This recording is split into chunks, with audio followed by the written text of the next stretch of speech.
তো এই মোবাইল ফোনগুলো আমাদের আচরণটাকে নষ্ট করে ফেলেছে। আমরা বুঝে ওঠার আগেই আমরা মোবাইলের মধ্যে আসক্ত হয়ে গেছি এবং আমাদের এই আসক্তির ফলে আমাদের সামাজিক যোগাযোগ মাধ্যম রক্ষা করতে গিয়ে আমরা অসামাজিক হয়ে গেছি আর কি। এটা আমাদের মস্তিষ্কটাকে নষ্ট করে ফেলেছে। যখন আমাদের হাতে কিতাব ছিল, তখন আমাদের দ্বারা দেশ এবং জাতি উম্মাহ খেদমত পেত। এখন আমাদের হাতে মোবাইল ফোন, আমরা সারাদিনের বেশিরভাগ সময় ফোনে নষ্ট করি। তো এই জন্যে আল্লাহ পাক বলেই দিয়েছেন পবিত্র কোরআনুল কারীমের মধ্যে, বা'দা আউযু বিল্লাহি মিনাশ শাইতানির রাজীম, যে ইন্নাল্লাহা লা ইউগাইয়িরু মা বিকওমিন হাত্তা ইউগাইয়িরু মা বিআনফুসিহিম। আল্লাহ পাক কোনো কওম বা জাতির অবস্থা ততদিন পর্যন্ত বা ততক্ষণ পর্যন্ত পরিবর্তন করেন না যতক্ষণ পর্যন্ত না তারা নিজেরাই নিজেদের অবস্থা পরিবর্তনের চেষ্টা করে। আল্লাহ পাকের ওয়াজের উপর কোনো ওয়াজ আছে? আবার বলছি, আল্লাহ পাক বলেছেন আল্লাহ রব্বুল আলামিন কোনো জাতির অবস্থা ততক্ষণ পরিবর্তন করেন না যতক্ষণ না নিজেরাই নিজেদের অবস্থা পরিবর্তনের চেষ্টা করে। আমরা কি আমাদের অবস্থা পরিবর্তনের চেষ্টা করতে চাই? তাহলে প্রথম যে কাজটা সেটা হলো সময়কে মূল্যায়ন করা। কি কাজ ভাই? সময়কে মূল্যায়ন করতে গেলে মোবাইল ফোনের ব্যবহার, প্রয়োজনের অতিরিক্ত ব্যবহারটা বন্ধ করতে হবে। মোবাইল ফোনের প্রয়োজন যতটুকু এতটুকু ব্যবহার ঠিক আছে, এরপরে অতিরিক্ত ব্যবহার করতে যাবেন না। সময় নষ্ট হবে, মস্তিষ্কও নষ্ট হয়ে যাবে। বহু হাফেজে কোরআন এখন দিন দিন কোরআন ভুলে যাচ্ছে। এর অন্যতম একটা কারণ মোবাইল ফোন। কিছু আহলুল বলদ বলতে পারে দলিল দেন, বলবো এটা দলিল নাই, বিনা দলিলেই হক কথা। আর এই দলিল বুঝতে হলে সাইকিয়াট্রিস্টের কাছে যান, ডক্টরের কাছে যান, তিনি বুঝাবেন যে মোবাইল ফোনের আসক্তির কারণে মেমোরি কিভাবে দিন দিন ড্যামেজ হয়ে যাচ্ছে।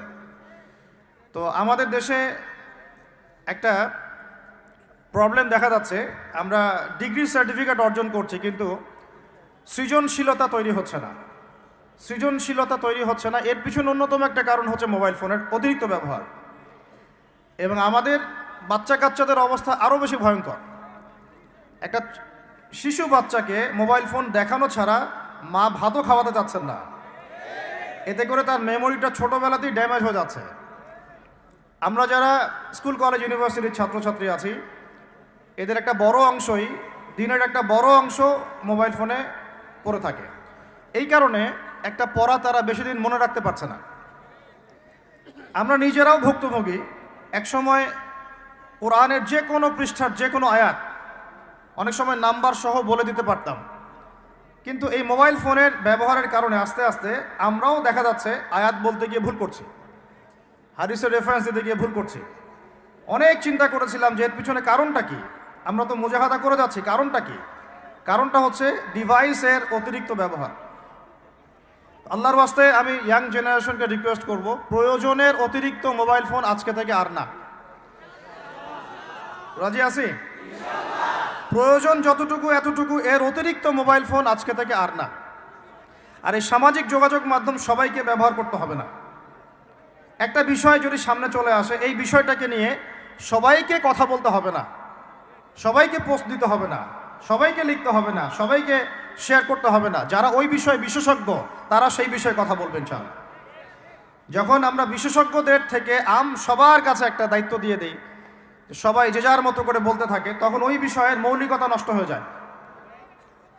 এ কারণে আপনি দেখবেন বাংলাদেশের মতো জায়গায় এই জাতিটার একটা মৌলিক সমস্যা হচ্ছে, কোনো ইস্যুই 7 দিনের বেশি স্টে করে না। অক্টোবর মাসের শুরুর দিকে 3 থেকে 6 তারিখের দিকে আমরা যেভাবে হুরমাতুল আকসা এগুলো নিয়ে যেমন সরব ছিলাম, আস্তে আস্তে আস্তে আমরা এগুলো থেকে দূরে সরে গেলাম, আমরা ভুলে গেলাম। কারণ কি? কারণ আমরা হয়ে গেছে একটা ইস্যু পাগল জাতি। এর অন্যতম একটা কারণ হচ্ছে সামাজিক যোগাযোগ মাধ্যমের যে গঠনমূলক ব্যবহার, এটা আমরা সবাই জানি না, আমরা বুঝি না আমরা কি ব্যবহার করছি, কেন করছি, কিভাবে করা উচিত। যদি সরকার থেকে একটা নীতিমালা দেওয়া হতো আর একটা যোগ্যতার মানদণ্ড দেওয়া হতো যে এই যোগ্যতা না অর্জন করা পর্যন্ত সামাজিক যোগাযোগ মাধ্যমে অ্যাকাউন্ট খুলতে পারবে না, তাহলে দেখতেন সমাজটা সুশৃঙ্খল হয়ে যেত। এখন গরু, ছাগল, হাঁস, মুরগি সবাই লাইভে চলে আসতে পারে। এক গরু এসে বলবে বাহাস করতে চাই, ছাগল এসে বলবে বাহাসে যাই, তারপরে একটা মুরগি এসে বলবে কক কক, হাঁস এসে বলবে প্যাক প্যাক, যে যার মতো করে সব কিছু করতে পারে। এই বাক স্বাধীনতার নামে আমরা সবার হাতে দিন, রাষ্ট্র, দেশ, ধর্ম এগুলো নিয়ে কথা বলার অধিকার দিয়ে দিয়েছি। এতে করে উপকারের চেয়ে ক্ষতি হচ্ছে বেশি। এগুলোর ক্রাইটেরিয়া দেওয়া দরকার যে এই যোগ্যতা অর্জন না করা পর্যন্ত কেউ এখানে আসতে পারবে না। তখন দেখবেন একটা সুশৃঙ্খলতা থাকবে। সবসময় সবাইকে বাক স্বাধীনতা দিতে হয় না। আমেরিকার মতো রাষ্ট্রেও যারা গণতন্ত্রের ধারক ও বাহক বলে দাবি করে, তাদের দেশেও কিন্তু দেখবেন আমভাবে সবার ভোটাভুটিতে সিনেটের সদস্য নির্ধারিত হয় না। প্রেসিডেন্ট যেটা নির্ধারিত হয় এটা হচ্ছে ওদের স্পেশাল যে পার্লামেন্টের সদস্যরা আছে তাদের ভোটাভুটির ভিত্তিতে হয়। ওরাও এখানে ইসলামিক শুরা পদ্ধতি মেনে চলে। তারা সবার হাতে এই বড় বড় বিষয়ের দায়িত্ব চাপিয়ে দেয় না। তো প্রথমে এতগুলো কথা বলার উদ্দেশ্য হচ্ছে যুবকদেরকে একটা বিষয় সচেতন করা, যে আপনার মেধা, আপনার সময়, আপনার প্রতিভা, এই পুরো বিষয়গুলো এখন মোবাইল ফোন খেয়ে ফেলছে আপনাদের। এখন এখান থেকে বের হওয়ার আপনার কাছে পথ যেহেতু নাই, অতএব যতটুকু ইউজ করতে আপনি পারেন প্রয়োজনে অতটুকু ইউজ করবেন, বাকি সময় ফোনে পড়ে থাকবেন না। রাজি আছি?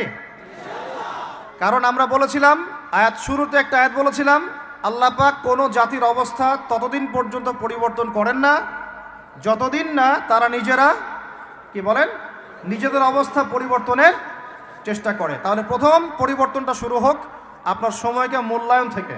আল্লাহ পাক তৌফিক দান করেন।